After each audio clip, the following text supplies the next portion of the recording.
मुझे पहले उस लड़के की फोटो दिखाइए, फिर मैं फैसला करके बताऊंगी मुझे उससे शादी करनी है कि नहीं। प्रीति बेटा, तू क्यों परेशान है इतना? हम तेरे लिए अच्छा लड़का ही देखेंगे। नहीं माँ, और कुछ नहीं सुनना मुझे। जब तक मैं उस लड़के की फोटो नहीं देखूंगी तब तक मैं शादी के लिए हाँ नहीं कहने वाली, बस। तू कैसी बातें कर रही है अपनी माँ से? शर्म हया है कि नहीं कुछ तुझे? प्रीति और उसकी माँ रंजना में बहस चल ही रही होती है कि तभी वहाँ उसके पापा आते हैं। आखिर क्यों डांट रही हो मेरी बच्ची को? अगर वो कह रही है तो लड़के की फोटो मंगा लेते हैं। इसमें इतना बहस करने वाली कौन सी बात है मेरे भाग्यवान? दूसरे ही दिन लड़के की फोटो आ जाती है, जिसे प्रीति बड़े ही ध्यान से देख रही थी।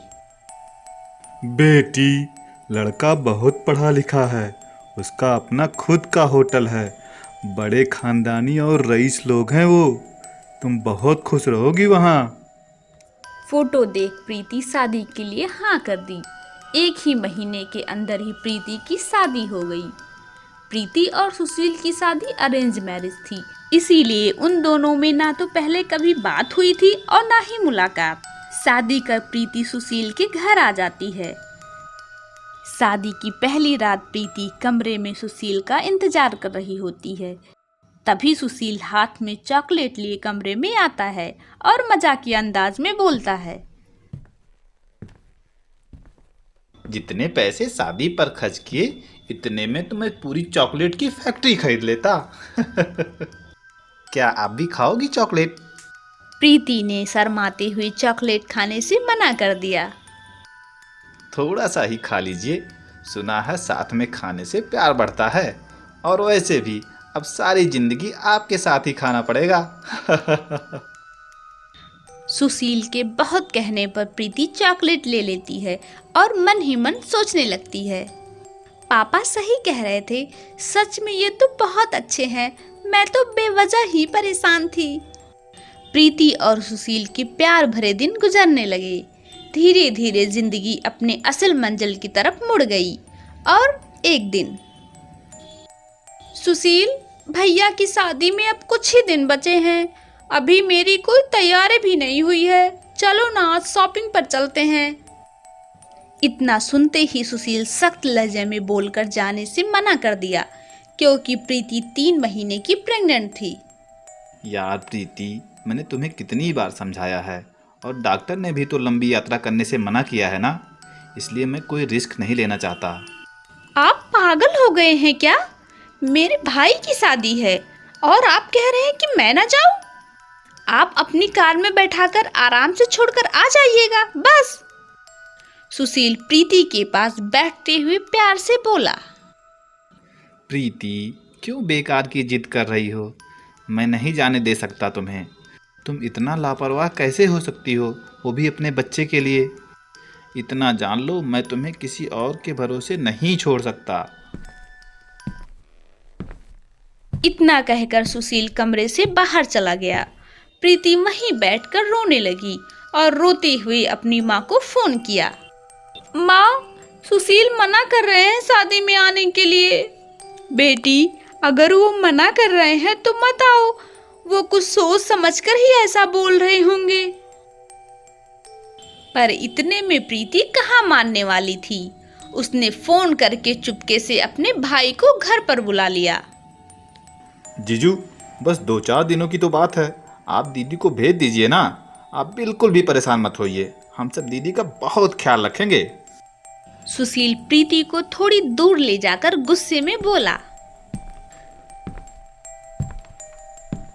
मैंने क्या कहा था तुमसे प्रीति? आखिरकार तुम मानी नहीं ना। ठीक है, जाओ फिर, जब अपने भाई को बुला ही लिया है तो।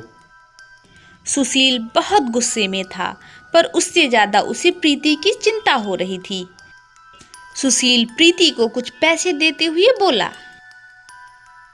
अच्छा, ये लो, कुछ पैसे रख लो, और चाहिए होगा तो बता देना, और अपना पूरा ख्याल रखना। मैं शादी के दिन आ जाऊंगा। प्रीति बहुत खुश थी। मेहंदी की रात उसने अपने सहेलियों के साथ खूब एंजॉय किया। प्रीति ने शादी के दिन भी बारातियों के साथ खूब डांस किया। बारात में भीड़ बहुत ज्यादा थी और सभी लोग नाच गाने में व्यस्त थे। तभी प्रीति का पैर फिसला और पेट के बल वह जा गिरी। गिरते ही उसके पेट में तेज दर्द होने लगा और वह जोर जोर से रोने लगी। आनन फानन में उसे अस्पताल ले जाया गया। प्रीति के भाई ने जल्दी से सुशील को फोन किया, जो किसी कारणवश शादी में नहीं आ पाया था। सुशील घबराया हुआ जल्दी से अस्पताल आ पहुंचा, जहां उसे डॉक्टर से पता चला कि प्रीति के पेट में चोट लग जाने के कारण उसका मिसकैरेज हो चुका है। वह दुखी मन से कुर्सी पर बैठ गया। थोड़ी देर में हिम्मत करके प्रीति के पास पहुंचा, जहां प्रीति लगातार रोए जा रही थी। सुशील को देखते ही प्रीति ने अपना मुंह मोड़ लिया। चुप हो जाओ मेरी सोनी, रोना बंद करो। शायद भगवान की यही मर्जी थी। बहुत जल्दी ही सब ठीक हो जाएगा, तुम चिंता बिल्कुल मत करो। सुशील, मुझे माफ कर दो, मुझसे बहुत बड़ी गलती हो गई। काश मैंने आपकी बात मान ली होती तो ऐसा नहीं होता। ये सब मेरी वजह से हुआ है। अरे बस कर पगली, रोते नहीं। इन सब में तुम्हारी कोई गलती नहीं है। इतना परेशान नहीं होते। ऊपर वाले ने चाहा तो हमें फिर से हमारी सारी खुशियाँ वापस करेगा। सुशील समझ चुका था कि प्रीति इन सब के लिए खुद को गुनहगार मान रही थी। इसकी वजह से वह उसे प्यार से समझाया जा रहा था। प्रीति सुशील के आंखों में देख रही थी और मन ही मन सोच रही थी, ये कितने अच्छे हैं। इतना सब कुछ मेरे वजह से हो गया।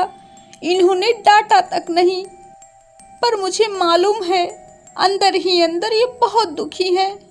सुशील प्रीति को घर ले आता है। धीरे धीरे सब कुछ ठीक हो जाता है। कुछ ही दिनों बाद प्रीति फिर से प्रेग्नेंट हो जाती है। पूरे घर में खुशी का माहौल हो जाता है। सुशील प्रीति का पहले से ज़्यादा ख्याल रखने लगा था। धीरे धीरे समय बीतता है। प्रीति के डिलीवरी का डेट आ जाता है और एक दिन अस्पताल में नर्स, मुबारक हो, आपको बेटा हुआ है। सुशील बच्चे को गोद में लेकर खुशी से फूला नहीं समा रहा था। वह लगातार बच्चे को देखे जा रहा था। बेड पर लेटी प्रीति यह सब देख रही थी। वह अपने पति की आंखों में बेटे के लिए खुशी के आंसू देख रही थी। समय के साथ धीरे धीरे घर के हालात बदलने लगे। सुशील के दो भाई अपनी अपनी संपत्ति लेकर अलग हो जाते हैं। दोनों भाइयों ने चालाकी से घर का सारा बिजनेस अपने नाम कर लिया और अब बेचारे सुशील के पास घर और एक छोटे से होटल के सिवा कुछ भी हाथ न लगा, जिससे अब वह किसी तरह अपना जीवन का गुजारा कर रहा था। ऐसे ही एक दिन, सुनो जी, बहुत गर्मी होती है, जिसकी वजह से हमारा बच्चा ठीक से सो नहीं पाता। रात भर रोता ही रहता है जब देखो तब। आप मेरे कमरे में एसी क्यों नहीं लगवा देते? सुशील ने प्यार से प्रीति के सर पर हाथ रखा और कहा, अरे प्रीति, तुम अपने घर के हालात तो जानती हो ना। अभी मेरे पास बिल्कुल भी पैसे नहीं हैं। पैसे होते ही मैं एसी लगवा दूंगा।